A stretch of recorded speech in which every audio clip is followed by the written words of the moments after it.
yes, we were working in many things, and of course preparing the roster.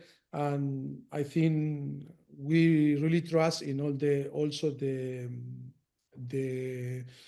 opinion and all the information that we receive from the national team. That is why you are going to see a very similar, roster from last camp.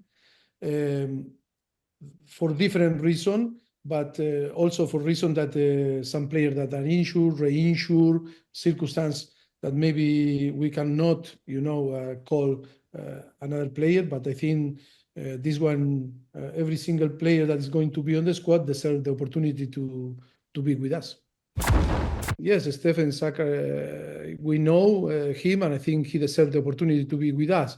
Of course, we always put all the circumstance when we made the decision.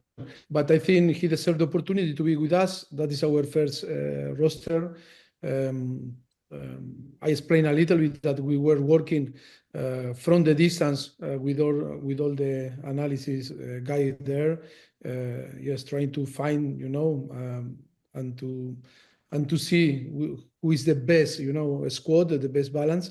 And I think it's a good opportunity to see him and analyze, but not only with him, if not with all the players that they are involved in the roster. All right, Herc, let's leave Zack Steffen alone for a little bit. We'll talk about him in just a second. But big picture, your thoughts, any surprises, overall reaction to Pochettino's first roster here? No real surprises.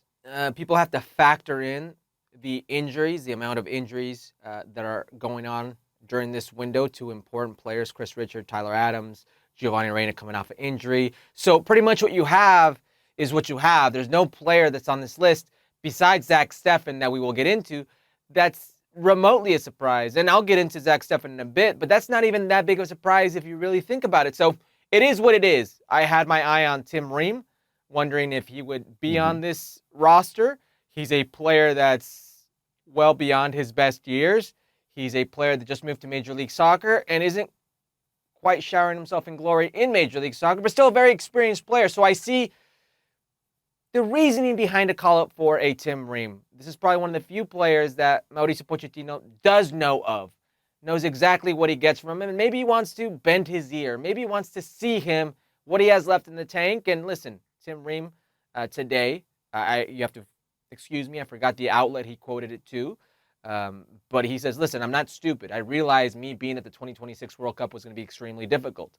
So I'm going to give it my all, and if I get there, great. If not, no biggie. That's the exact type of leadership and mentality I would want from a player like Tim Ream to bring to this young group, still very young group, in this new process.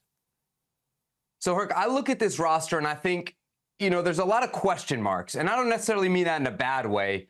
But what I think it is going to do is it's going to fuel competition, right? If you go line by line, certainly in the defense and midfield, basically everybody is playing not just to impress the manager here. New manager, obviously you want to make a statement, but really potentially, I think, playing for a spot. The defenders called in: Tim Ream, Miles Robinson, Joe Scally, Mark McKenzie, Christopher Lund, Austin Trusty, Marlon Fossey. To me, those are all prove-it guys. Even a guy like Tim Ream with his resume. The only guy that I see there is a lockdown starter, no doubt about it, is Jedi, Anthony Robinson.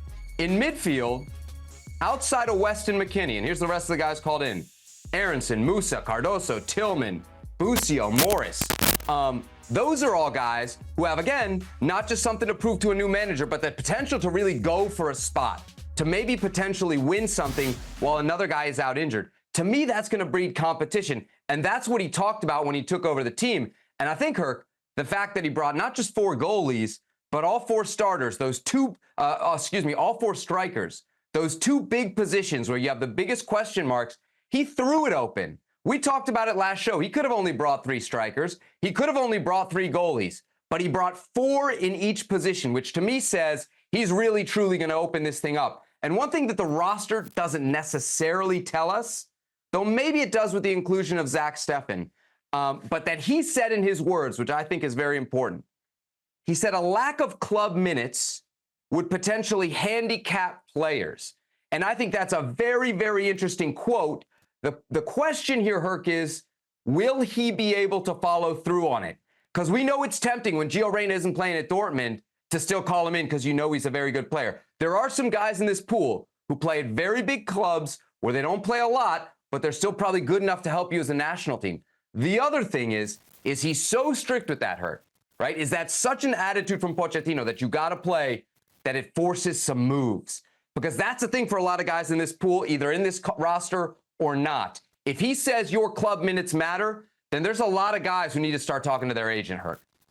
And ASAP. And my estimation, there's almost 10 players that could use a change of scenery desperately if these words, if this from Mauricio Pochettino is true, that it can be a handicap or will be a handicap moving forward with the U.S. men's national team. Well, your starting goalkeeper, Matt Turner, that is one. Mm-hmm. And that quote right there was in reference to the goalkeeper situation and Matt Turner. You look at Ethan Horvath. He's the number 2 of the championship right now. You can go to look at a player like Johnny Cardoso, who was one of the best U23 players in La Liga, has now been second choice to Lo Celso at Real Betis. Yunus Musa doesn't get quality time. Haji Wright just started playing again.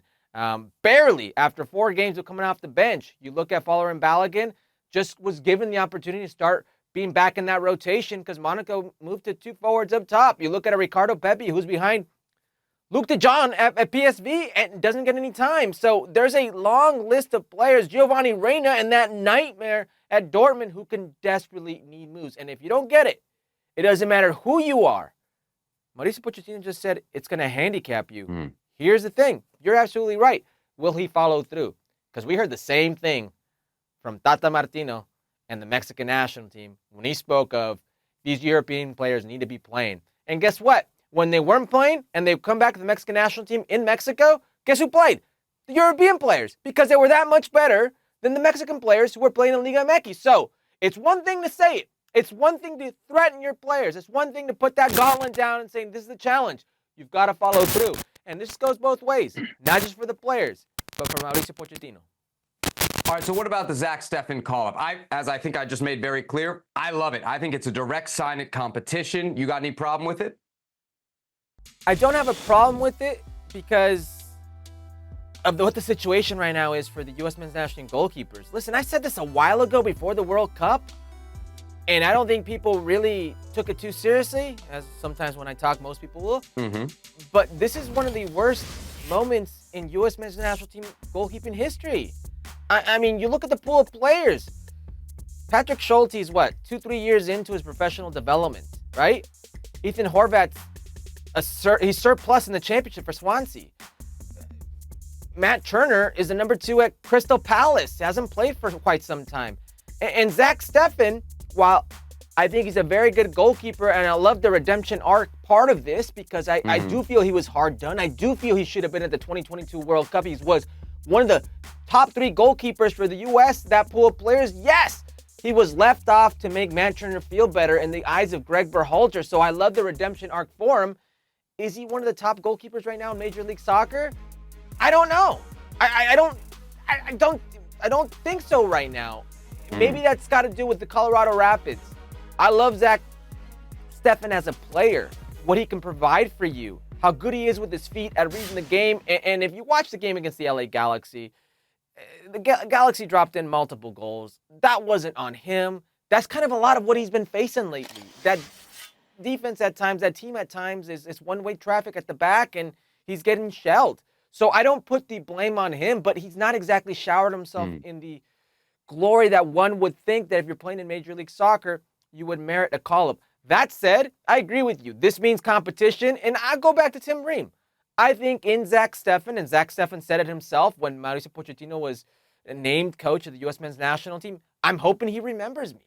Maybe in Zack Steffen, he's like, wait a second, that guy, the backup to City, the kid who played in the cup games, yeah, he was decent. I like what he offered. Yeah, I think in my system, he would be good. Let the open competition begin. So I've got no issue with Zack Steffen being called up.